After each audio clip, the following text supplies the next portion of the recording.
Welcome to another edition of the Houston Roundball Review presents the Takeover, powered by JM&E. Streaming live on Facebook, X, Musk, Twitch, YouTube, and of course on Roku via the BS3 Network. I am KG Chris Gardner, owner of the Houston Roundball Review. If you have Roku, just download BS3 TV. If not, just go to BS3Network.com. Going to talk about the Cougs, the Rockets, Rice. Got a big one this Saturday at home against Tulane. I think Tulane is ranked 22nd. But let's talk about it here. Join me on the Houston Roundball Review Takeover, powered by JM&E. And oh, by the way, October 30th, I'm going to start there. October 30th, on the Hill, Prairie View. Panther Homecoming Madness, kicking off homecoming week. October 30th, 5 to 7 p.m. inside the Baby Dome. PV men's and women's basketball. Fans, you are invited, encouraged, urged to go to the Baby Dome and check out this season's PV men's and women's basketball teams. So yes, I do a little bit of everything here on the Takeover. Football. Let's get into it. Corey, what's up? Thank you very much. Going to talk about it. Talk some football. May talk about more of the shenanigans regarding the team up north, as Corey refers to it, as Mr. Willie Gibson refers to it. Talking about Michigan and their shenanigans and all the alleged cheating going on over there. But first up, the American Athletic Conference football added Army yesterday, made it official for Army and football. This week, week 9, October 27th, Friday on ESPN2, Florida Atlantic at Charlotte, FAU Tom Herman squad.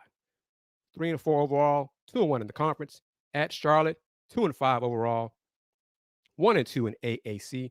Kicking off at 6:30 p.m. on ESPN2 on the Deuce. Then Saturday, October 28th, Tulsa. Coming off getting mashed by the Rice Owls. Mashed. I think it was 42-3. Owls' biggest conference win in like 20-something years. And there's a road win, too, for the Owls. But Tulsa trying to bounce back. Will be a tough one on the road in Dallas. At SMU, Mustangs 5-2 overall, 3-0 in conference play. That game is on the U, ESPN U, 11 a.m. Memphis, 5-2 in conference play overall, 2-1 in conference. At North Texas, Mean Green, 3-4 overall, 1-2 in conference. 2 o'clock on ESPN Plus. Boy, East Carolina, winless in conference play at UTSA. Roadrunners have righted the ship. It's amazing what they can do and how they look when they got Frank Harris healthy at QB. UTSA is 3-0 in conference play. That game's at 2:30 on ESPN Plus. And then last but not least, Tulane. Coming to town, coming to H-Town. Coach Willie Fritz, 6-1 overall, 3-0 in conference play at the Rice Owls. Coach Blomgren got the Owls 4-3 overall, 2-1 in conference. 3 o'clock kickoff on the Deuce. Let me stop right there. Rice Owls, students, alums. I know it's not a lot of y'all. Rice got a small alumni base.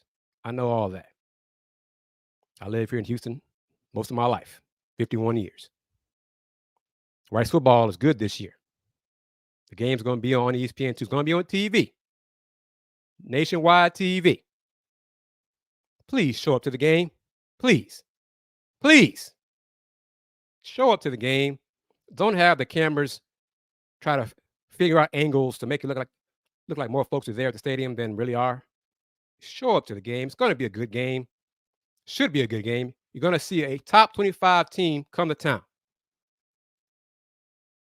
Show up to the game. I know Rice University is an academic institution, all that. I know all that. I've heard it all before. Used to be a baseball school. Coach Wayne Graham was there. Rice won the World Series, College World Series, all those things. But football, y'all seem to have forgotten about football. in a lot of recent years was some forgettable football. But this year's team, best team in the city in terms of who they beat. They beat the Cougs, and they walloped TSU. Sorry, Thrillo. So they beat the two teams in H-Town. Show up to the game. All right. Show up to Saturday's game. Yes, I know it's going to be on TV, but show up to the game. Tulane in town. Coach Fritz has ties to the area. His daughter used to work here in town. Show up to the game. Tulane at Rice, 3 p.m. on ESPN2. Okay. All right. Big 12. Let's get into it because I got to talk about the Cougs and this 3-3-5 stack defense. All the games this Saturday, Big 12. Oklahoma, 7-0 overall, 4-0 in conference at KU. Kansas, 5-2 overall, 3-1 in conference, 11 a.m. on Fox. That game, folks, that game is Kansas homecoming. Why in the hell would Kansas schedule Oklahoma for homecoming? Oklahoma for homecoming. Should be a great crowd. I don't know if you want to have Oklahoma as your opponent for homecoming, but that's what it is. Game will be on Fox. Next, Houston Cougars, my alma mater, 3-4 overall, 1-3 in Big 12 play. At K-State, Kansas State, K-State's 5-2 overall, 3-1 in conference. Also 11 a.m. kickoff on ESPN2. Now let's talk about it. Corey, Thrillo. Thank you, Thrillo, for chiming in. Appreciate it. Corey, Coug fans, Miss Wanda, if you're watching somewhere, anybody watching on X, Facebook, Twitch, Roku, YouTube, of course, on the Houston Roundball View on YouTube, as well as AJ's YouTube channel. We're simulcasting all over the place, everywhere. Watching the takeover. Cougs football last Saturday, 31-24 loss to the Longhorns. One more time, 31-24 loss to the Longhorns. The bettors were wrong. Bettors had the Horns favored by what, 22, 23 and a half, something like that. So the Horns didn't cover. Cougs still lost. Cougs were down 21-0. 21-0, 14-0 into the first quarter, then 21-0 early second quarter. After the game and Monday's presser, UH head coach Dana Holgorsen was talking about how well Houston switched to the 3-3-5 stack defense looked and performed. One more time. Let me say it again. Cougs trail 21-0. So what happened? Did it take the defense, the Cougs defense, a while to adjust to the Longhorns' size and speed? Or did Longhorns head coach Steve Sarkisian get cute and try to do things differently that worked to get the 21-0 lead? I choose to think it was more the latter than the former. Yeah, the Cougs made some adjustments, but they were down 21-0. Steve Sarkisian decided to call some ridiculous fake field goal that failed. It was a miserable call, too. This horrible call. Execution was worse. The Cougs special teams was looking for it, snuffed it out, stopped it. Then went down the field, scored TD, halftime, instead of being 24-7, 21-14. Things like that. Sarkisian trying to be cute. As Willie Gibson pointed out on Sunday, probably a case of Steve Sarkisian not respecting the Cougs and just trying things to see what works. Well, sometimes you do that, you give your opponent life. And to the Cougs' credit, the players' credit, coaches' credit as well, they took advantage of the gifts from the Horns,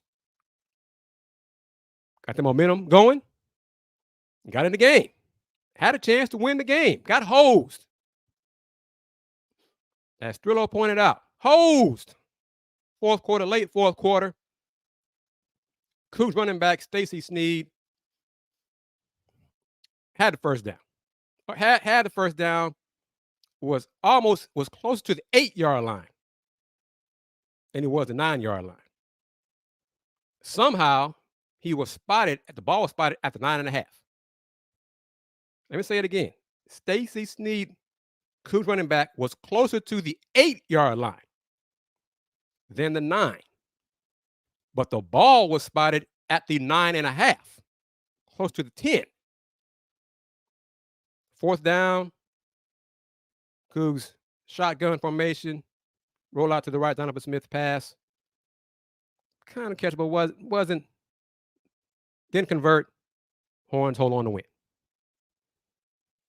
Refs were supposedly reviewing it, but I don't know what they saw to convince them that running back Stacy Sneed, who crossed the 9-yard line, somehow ended up close to the 10-yard line.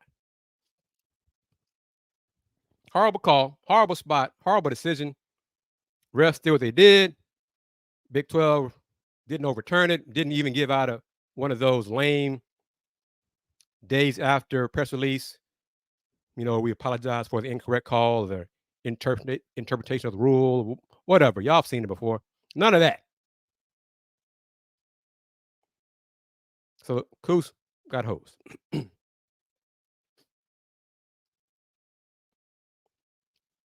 But, yep. And I understand what they're saying. Going back to my point. My coach used to say, when you let trash hang around too long, sooner or later, it starts to stink. Yeah. You could see the Cougs' confidence growing because of Sarkisian trying to be cute in the play calls and things, just going away from what worked to get the Horns ahead 21-0. And then after the game, Sarkisian supposedly said to Coach Holgorsen, that 3-3-5 really confused us. Y'all were up 21-0. So how much did it confuse you? You were up 21-0. Back to the awful spot. Coach Holgorsen said Monday, Cougs got that first down. He believed the Cougs would have scored touchdown. He would have gone for 2. Gone for the win. And fans be talking about it. A Cougs 32-31 upset win over the Horns. And in that case, my young colleague, Andy Yanez, would have had his guarantee come true. And he could have talked so much trash and smack to me and Willie Gibson and everybody else associated with the Houston Roundball Review and the Houston Cougars and Let's Raid Cougs and all of that for the rest of his life. But did not happen. The Cougs lost by 7, 31-24. Getting ready. Manhattan, Kansas against K-State. K-State's favored by 17.5. Last I checked, 17.5. Corey, Thrillo, folks watching on YouTube, Roku. Will K-State cover that 17.5? Will K-State in their running game have problems with 3-3-5? Will K-State get cute if they get a big lead? Or will the Cougs carry the momentum from the second quarter through the fourth quarter to Saturday at K-State and get the win? What happened? Because from the second quarter through the fourth quarter, the Cougs offense was much better. Donovan had the pick in the end zone and then got stuck, sacked, fumbled. So two turnovers. That hurt also. So which Cougs will show up Saturday? I'm not one of those. More victories. Hey, we almost took down mighty Texas. Texas is not that mighty. Secondary wasn't very good. Secondary was not a match with the Cougs receivers. Longhorn secondary was missing some key folks. Houston said, well, y'all can cover us. We're going to exploit it. So salute to the Cougs for that. Donovan Smith, career high, 378 yards against Texas, against mighty Texas, who I guess the Longhorns aren't back. and haven't been back for years. But that's another story. Back to the schedule. Back to the Big 12. West Virginia, who's lost 2 straight in Big 12 play, on the road at UCF. Mountaineers 4-3 overall, 2-2 in Big 12. UCF trying to get that first Big 12 win. They're 0-4 in Big 12 play, 3-4 overall. That game, 11 o'clock, FS1. BYU gets a chance at the Horns in Austin. BYU 5-2 overall, 2-2 in conference. Longhorns with quarterback Malik Murphy in for the injured Quinn Ewers. Horns 6-1, 3-1 in Big 12. Game on ABC, kickoff 2:30. Iowa State 3-1 in conference play, 4-3 overall at Baylor. The Dave Arandas 3-4, 2-2 in conference. 2:30 on Big 12 ESPN Plus. Then wrapping it up, prime time on ESPN2. The Cincinnati Bearcats 2-5 overall, 0-4 in Big 12. Stillwater, Oklahoma State, Cowboys 5-2, 3-1 in conference, 7 p.m. kickoff on the Deuce. Thrillo chime in with the comments, and Thrillo, in case y'all don't know, is a TSU alum, played football at TSU. So he knows what he's talking about comes to football and sports. 2 things happen after a big close loss. It either springboards the team to a victory the next week, or the team wets the bed and gets blown out. That's what I said. That's what I want to see from the Cougs. What's going to happen this Saturday against K-State? Because after the loss to the Horns, some of the Dana supporters, Dana friends, Dana backers, Dana defenders, Dana's friends of the program, Mr. Gibson, thank you for that. See, I told you Dana could do it. I told you he could turn it around. Just give him time. Some of the Dana detractors. Wow, he really impressed me today. He would have the team prepared, and they were close, except for that blown call. The Cougs could have won. It's the same man who y'all were bashing 10 days ago. 10 days ago, y'all wanted him fired. 10 days ago, Dana, stop making excuses for the lack of depth. This is your team. Now he's the right man for the job, and he's turned the program around after a loss? Give me a break. Let's see what the Cougs do Saturday at K-State. More victories is still a loss. If they, as Thrillo wrote, posted, wet the bed, then what are y'all going to say? Are you going to backtrack? Well, I thought Dana was the man in charge, but after this performance, I guess not. Which is it? Either he is or he isn't. And y'all know, if you follow me on any of the shows, y'all know I believe he's not the right person for the job. And I'm consistent with that. Period. But we'll see. And I'm an alum. I want the team to succeed. UA to succeed in everything. Academics, athletics, everything. But I'm not going to blow smoke and, you know one of the phrases, tell you, I'm not going to something and tell you that's raining. Nope. So I'm looking forward to seeing what they do Saturday morning, 11 o'clock in Manhattan at K-State. Will defense and the new 3-3-5 cause problems for K-State? Will the Cougs defense bounce back? Or will the Cougs offense struggle again in the first quarter? Will the team trail 14-0 at the end of the first quarter? Will the team's offense put up a robust, 15 yards in the first quarter Saturday? 15 yards in the first quarter. 1-5, 15. So just pump your brakes on that. Dana's right man for the job and all. Okay. Whatever. Thrillo, this is for you, my man. SWAC play. Start from the bottom. Texas Southern, 2-5 overall, 1-3 in SWAC at Southern. Southern, 4-3 overall, 3-1 in SWAC play, in conference play. 4 p.m. Game is on the JaguarSportsNetwork.com. What say you, Thrillo? What say you? Road game for TSU. Well, Coach McKinney, chime in with your comments. Is Coach McKinney in trouble? I doubt it. Or honestly, can TSU alums put together the money to get rid of Coach McKinney if they so desired? Prairie View. I got a tidbit about this game right here. Prairie View, 3-4 overall, 3-1 in SWAC at Florida A&M, the best team in the SWAC.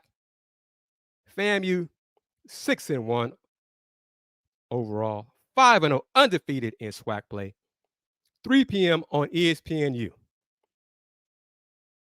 It's homecoming, FAMU homecoming. Viewers, family, the cheapest ticket for the PV at FAMU football game.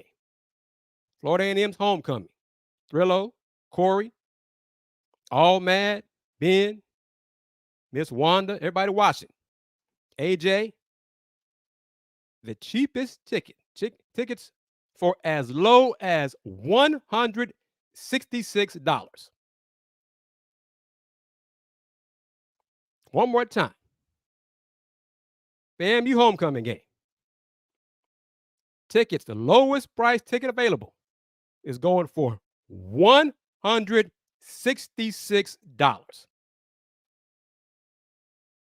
Keep that in mind when the Cougs have their homecoming game in a few weeks. Just putting that out there, all right? Back to it, and Thrillo, talking about TSU. We struggling across the street. I think he, as in Coach McKinney, will get another year with Body being out for the year. And this is it. They say FAMU homecoming is the place to be. Got to be. The cheapest ticket is going for $166. Man, that is impressive. This is homecoming. Thank you to my man D Skills. You can get into OS, that's Oklahoma State, UH, for $6. And that is homecoming, right? D Skills, that's the homecoming game for the Cougs, I want to say. $6. Compare that to $166. $6. So y'all keep that in mind with those who saying, oh yeah, Dana turned the program around. Okay. Yep. Bring Dana back. He's probably coming back, but economic-wise, it doesn't make sense. And as the slogan for next year is, he's back. That's Cougs football slogan for next year. He's back. Yeehaw. All right, back to the SWAC football. Mississippi Valley, 1-6 overall, 1-3 in SWAC at Alcorn. Braves 4-3, 3-1, 2 p.m. Go to alcornsports.com. Jackson State, 5-3, 3-2 at Pine Bluff. Poor Pine Bluff. Pine Bluff will be Prairie View's homecoming opponent next week. Now that's how you do it. That's how you schedule. Pine Bluff, 1-6 overall, 0-4 in SWAC. Games on ESPN Plus. Bethune-Cookman, BC 1-6 overall, 0-4 in SWAC at Grambling. Coach Hugh Jackson coming off losing homecoming.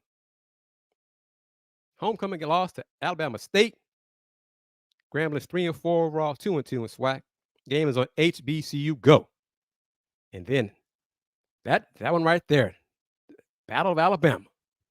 Alabama A&M, 4-3 overall, 2-2 in SWAC at Alabama State, 3-3 overall, 2-2. Games on ESPN Plus. That should be an exciting football game. Correct. Those right. FAMU can wrap up the East Division this weekend with the win. Yeah, so another incentive for them against Prairie View. Good luck, Thriller. Good luck, PV. And I believe this.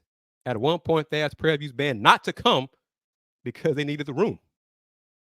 Game's going to be something else. And back to it. You want to watch the Prairie View Florida A&M on ESPNU, 3 o'clock. Willie Simmons, head coach. Best team in the SWAC. Just let y'all know. All right, everybody. We're going to come back. We're going to talk Rockets and that, whatever that was, Wednesday night in Orlando. But you are watching the Houston Roundball Review Takeover, powered by JM&E, streaming live on Roku via the BS3 Network. And for those, if you have Roku, most of you do, many of you do, just download BS3 TV. If not, go to BS3Network.com. Here's one show that you can see via BS3. Be back in about 50 seconds. Alicia. You can't hold somebody to that standard if you haven't voiced what you want and what you're needing from that. Mika. If you're not communicating expectations, you're waiting for your feelings to be hurt. Nicole. Yeah. A lot of people don't want to take the time out to be alone and to get themselves together. Ivan. You got to be willing to work through stuff. And from the jump street, y'all done had problems. Maybe you don't need to be working through those. BS3 Network proudly presents Queen 3 and King podcast. Live every Tuesday at 7 p.m. Central.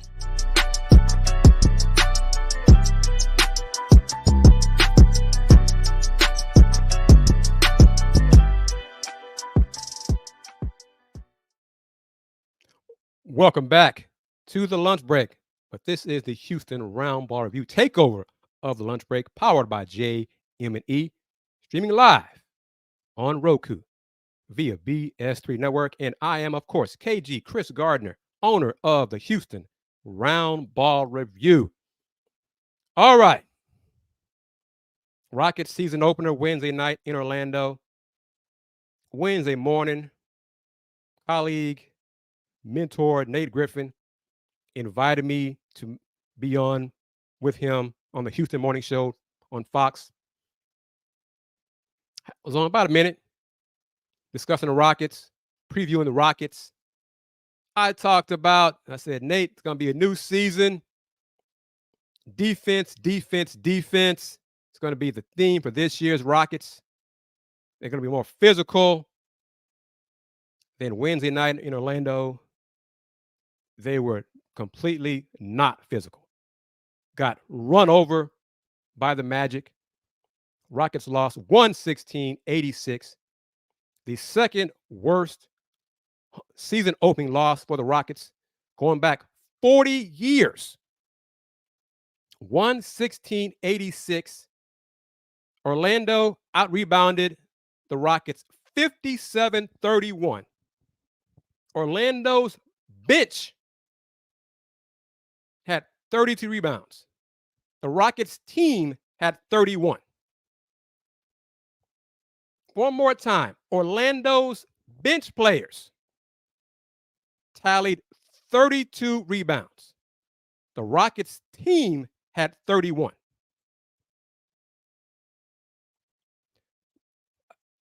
It was embarrassing. And we're going to plug both. It was embarrassing.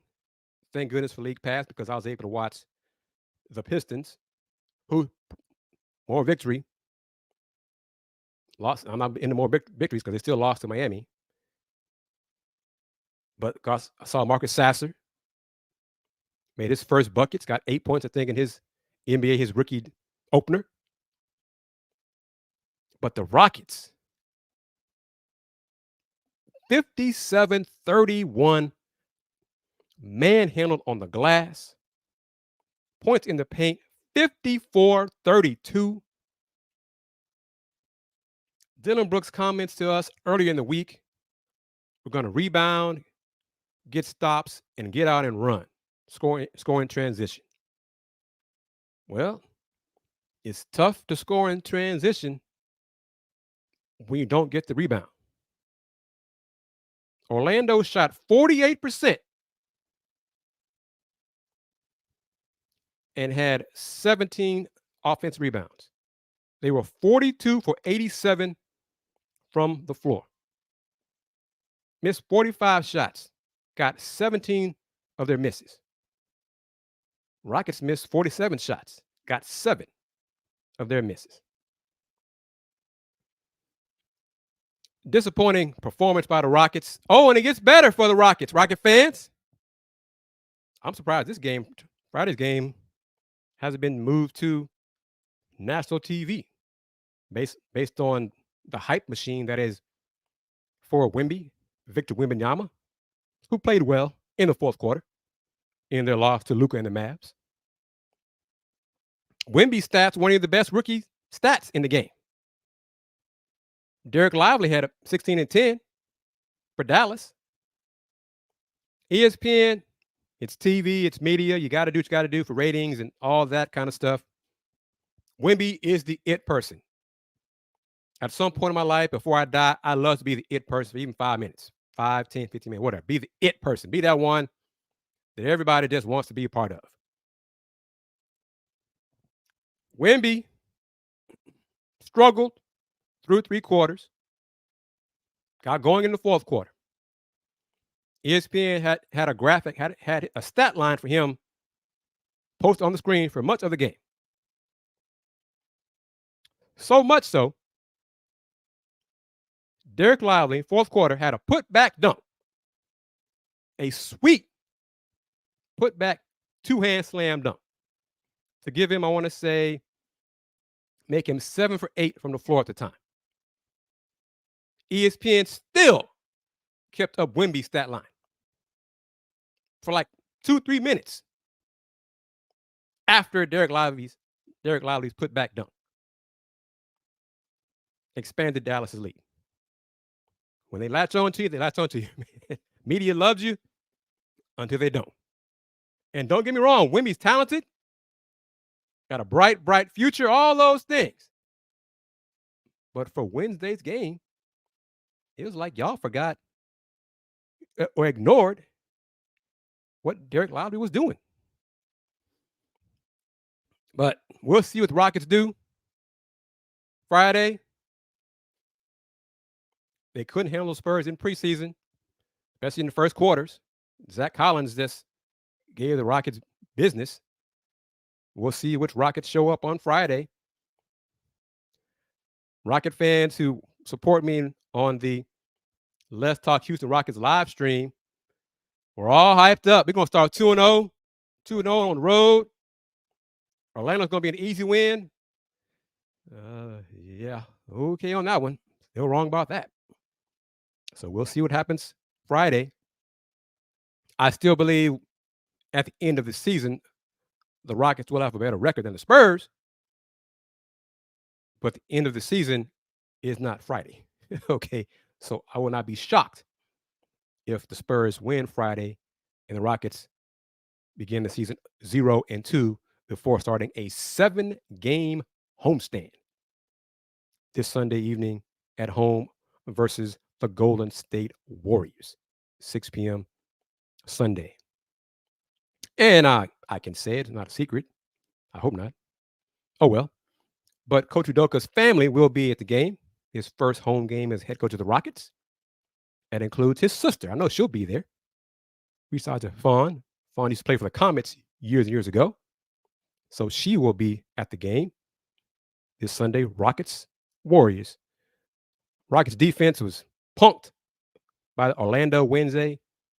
Orlando's length, athleticism was on display Wednesday. But one guy, Cole Anthony, point guard for Orlando. Cole, not the tallest guy.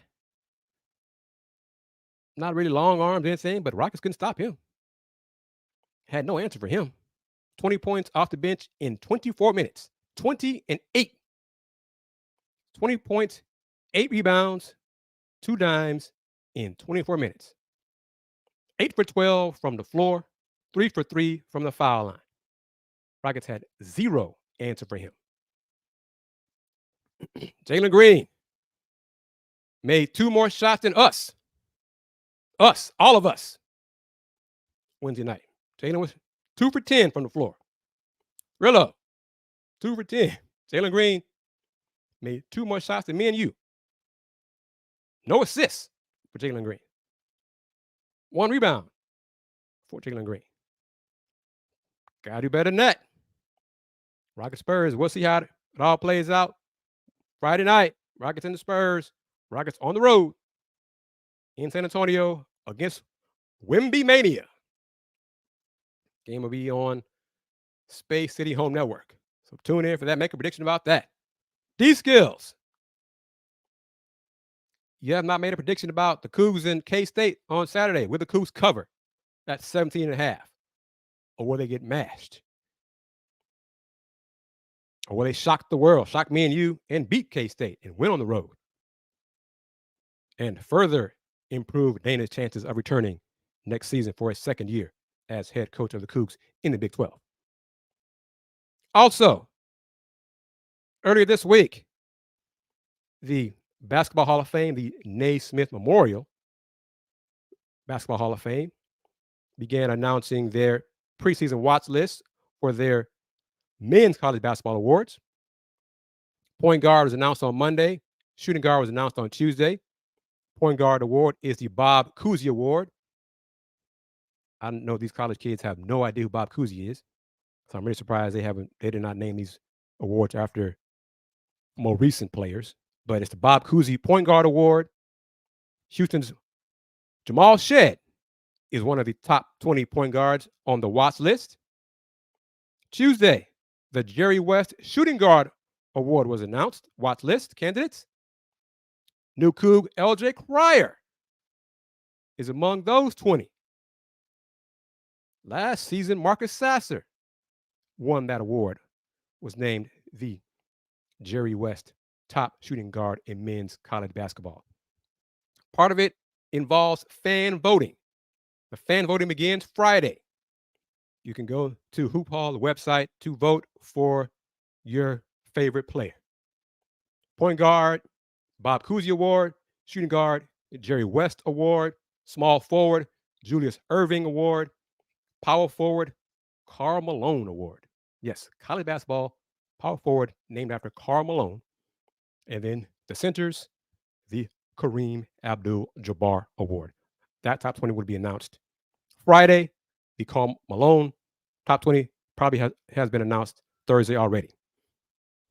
But yes, you get a chance to vote starting on Friday, October 27th, for those awards for men's basketball, men's college hoops, and women's college basketball. And I'm a voter on women's side for 3 of those 5 awards. And I was also asked earlier this week to be a voter for the Big 12 Women's Hoops Player of the Week Award. So branching out on that.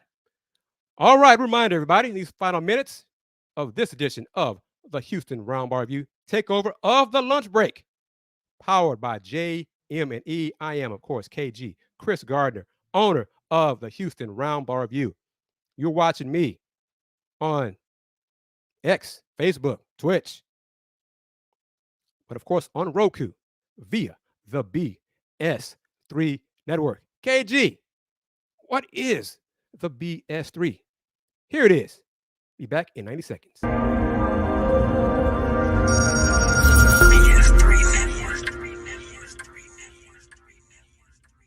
BS3 Network, changing the way you watch TV.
We're back in these closing minutes of this edition of the Houston Roundball Review Takeover of the Lunch Break, powered by JM&E. I am KG Chris Gardner, owner of the Houston Roundball Review. Put up on the screen the advertising here button. Advertise here. Looking for advertisers for this show. A lot of shows on Roku have their, on the BS3 have their advertising, have their sponsors. I'm looking for one for myself. So reach out to me via the platforms, Houston Roundball Review, or go to Linktree/Houston Roundball Review for more info. Email me, of course, at kgardner@thehrr.com as well. But different ways to support the Roundball Review. Buy some merch, such as a lovely Houston Roundball Review mug, hoodies, t-shirts, tank tops, all that. Super chat, super stickers during the live stream shows. Advertising, clicking on the ads in the articles, blog posts as well that are posted on the blogs as well as on the website at HoustonRoundballReview.com. It's getting cloudy here in Fifth Ward, Texas. Rain coming in. Heck, about 2 hours ago, had a helicopter hovering around. I don't know if they were looking for somebody or what, but that was hovering around for like 30 minutes. Then had a power surge. Lights went out. I don't know, but hey, life goes on here in the hood. And as what my auntie said, may she rest in peace. Fifth Ward, Texas. Yes, that's right. Fifth Ward, Texas. Not Third Ward, though. Fifth Ward, Texas. All right. One more time. Cougs this Saturday on the road at K-State. 11 a.m. kickoff. K-State is favored by 17.5. Will the Cougs' new 3-3-5 defense give K-State problems? Or will K-State just run over it with their running game and say 3-3-5? Y'all could have a 4-3, 3-4, whatever you want to do. We're going to run y'all over. What will happen? Will the Cougs improve to 2-3 in conference play and 4-4 overall, or fall to 3-5 and 1-4 in Big 12 play? Couple things in these closing moments again. Houston Cougars men's and women's basketball has Media Day scheduled for Friday, October 27th. It was rescheduled from today because of the announcement of Dusty Baker retiring. I was slated to do today's takeover from UH. Was going to work it out, make it happen. Talk to the coaches, players prior to 11, and then come here and do the show at UH somewhere inside the building. But it was decided for TV purposes, TV stations who were attending the Dusty Baker announcement to reschedule the Hoop press conference to Friday. Power of TV. It may be obsolete. Linear TV is still more important than streaming. So that was just another example of that. So today's media day was pushed back to Friday. So look for comments, interviews from players, coaches on the Houston Roundball Review on YouTube. But honestly, I've already talked to the players and coaches. And y'all know that if you follow the Roundball Review. If you don't, subscribe to the channel. I've already had comments posted from Houston's Layla Blair, Cameron Jones, Naya Boyd, Brittany Onyeje, from practice and media day. Last week, Big 12 media day. Already had comments from Coach Kelvin Sampson, Juwan Roberts, LJ Cryer, and Jamal Shedd from Big 12 media day. Posted on Houston Roundball Review, YouTube, Instagram, and even TikTok on some occasions. So tomorrow, I think maybe one or two players may be different, but I've already talked to everybody. So hey, one of the benefits of being able to be able to attend the conference media day prior to the school media day. Men's basketball, Cougs have an exhibition game this Saturday afternoon, 3 p.m. against UNC Pembroke, Coach Kelvin Sampson's alma mater. His wife, Karen Sampson, is on the board of directors for Pembroke. I think, according to Coach Kelvin, his wife, Karen, kind of urged him to get this schedule this game again. And she's the boss of the household. Coach knows. Happy wife, happy life. So hey. So it'll be another game. That game is scheduled for 3:00 Saturday afternoon. Football game's at 11.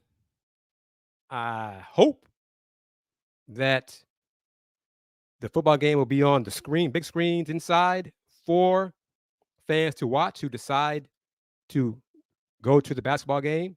I hope so. I'm not sure, but I think if it's allowable, then make it happen. Allow fans to watch the game while they arrive for the basketball game. We'll see.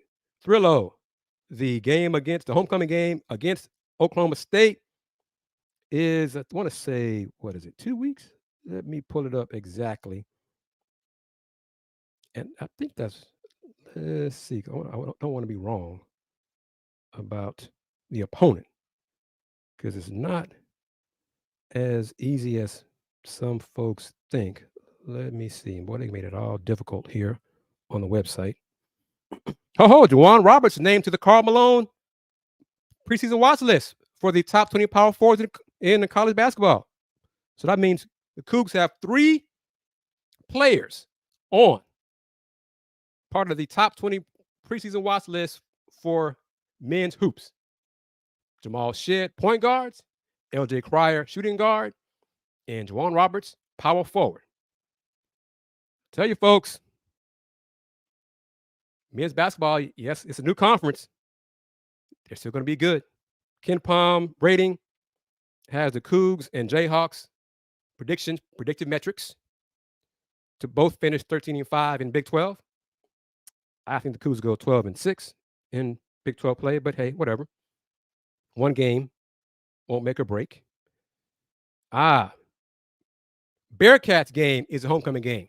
So a winnable game for the Cougs. November 11th, Cincinnati, homecoming. So the Cougs get a winnable, on paper, a winnable game against the, as of now, winless in conference play game, winless in conference, the Cincinnati Bearcats. Do the Cougs go? Well, yes, Rex, correct. Everyone is in basketball mode starting Saturday, but still, put the football game on the screens for fans to watch.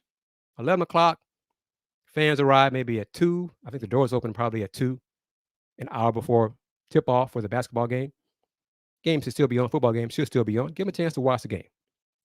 Enjoy. Cheer for the football team. Cheer. Hopefully cheer. Not boo, but cheer. Undefeated non-conference. I'm going to say no. It's very doable. The schedule is not as tough as some fans would hope. But also, that's part of life in the Big 12 and more tough opponents in conference play. The game at Xavier should be a challenge, part of the Big 12 Big East. The last year of that challenge, Big 12 Big East challenge. The game at Toyota Center on December 16th against Aggies should be tough, should be competitive. Cougs should still win. But that game at Xavier, probably the most difficult. And because it's a road game, December 1st, Cougs probably still got to iron out, a few kinks here and there with the new faces, LJ Cryer, Damian Dunn, fitting into the roster. But beyond that, ULM, no. Animal Corpus Christi, no. Stetson, no. Towson, part of the Charleston Classic in November, no. Utah Wake Forest, no. Montana, no. Rice, no. Jackson State, no. Texas State, no. Penn, no. So yeah, either Xavier or A&M. I can see the Cougs losing one time non-conference, just once, assuming everyone is healthy, of course. The key personnel healthy. But according to Ken Palm, Big 12, Rex, I haven't found out about the starting lineup for the scrimmage, but as far as I know, barring injuries, it was pretty much the same as you would expect. and what I've expected for a while. Jamal, LJ, Emmanuel Sharp, Juwan Roberts, and Javier Francis. I think Damian Dunn will come off the bench and have Emmanuel Sharp as a starter. You have Damian Dunn, Terrence Arsenault come off the bench. Malik Wilson, when he's healthy from his injury, which should be, we're going on 3 weeks, almost 4 weeks, probably 2 more weeks. So barring a setback, Malik should be ready around middle of November. So it's 4 to 6 weeks was the time frame, probably close to the 6 weeks part of it. So that roughly, he got injured on October 2nd. So 6 weeks from there. So mid to late November, and he was playing well. Practicing well, I should say. He looked good in the games in Australia. Everything seemed to click for him finally. So hopefully the injury won't set him back from his production pre-injury. But everyone, come to the game. I'm kind of curious to see how many fans show up for the exhibition game this Saturday against UNC Pembroke, 3:00. You can watch it on ESPN Plus if you want. But for some, it might be your only chance to see the team at Fertitta, because season ticket-wise is pretty much sold out. Hey, I'll be there. Andy Yanez and I we haven't really finalized yet. We might do the Les Rage Coogs post-game show for the football game while at Fertitta Center. Who knows?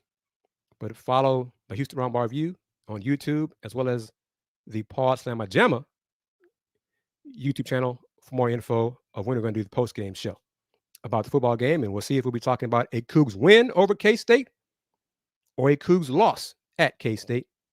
Football game kicking off at 11 o'clock. Game on ESPN2. Rex, what do you say? Will the football team win at K-State? Yay or nay? Will it be close? Will they get run over? Or will they, because of the bar they set from the second quarter through fourth quarter against the Longhorns, will they perform at that level? Or will they regress to that first quarter we saw on offense and defense? And that's what we'll see from the Cougs football team at K-State. Rex, being honest, nay, not inspired. Okay, it could be a letdown. K-State, I don't know why it would be, but, football team could have been hyped up, playing the Horns, friends, kind of telling you it's a rivalry and all those kind of things. Horns, big bad Texas, ranked team, all of that. And then you're playing K-State. Not quite the same thing. We'll see. But again, news today, Houston's Juwan Roberts was announced as one of the top 20 power forwards. Keep that in mind. Juwan is now playing power forward this year because Javier Francis will be the starting center for the Cougs. Barring injury or a true regression by Javier Francis, will be starting 5. So starting 5, Javier, Juwan, in my opinion, of course, Emmanuel Sharp, LJ Cryer, and Jamal Shedd. So yes, any of those way too early looks at Houston, and they had a projected starting 5 with Juwan at the 5, wrong. It was wrong months ago. It's wrong. Okay, it's wrong. Terrence Arsenault might see sometime at the 4. He's not going to start at the 4. Okay. Yes, this year, yes. Juan told me last week at Big 12 Media Day, and part of the clip, the short interview with him is on YouTube, on the Roundball Review channel.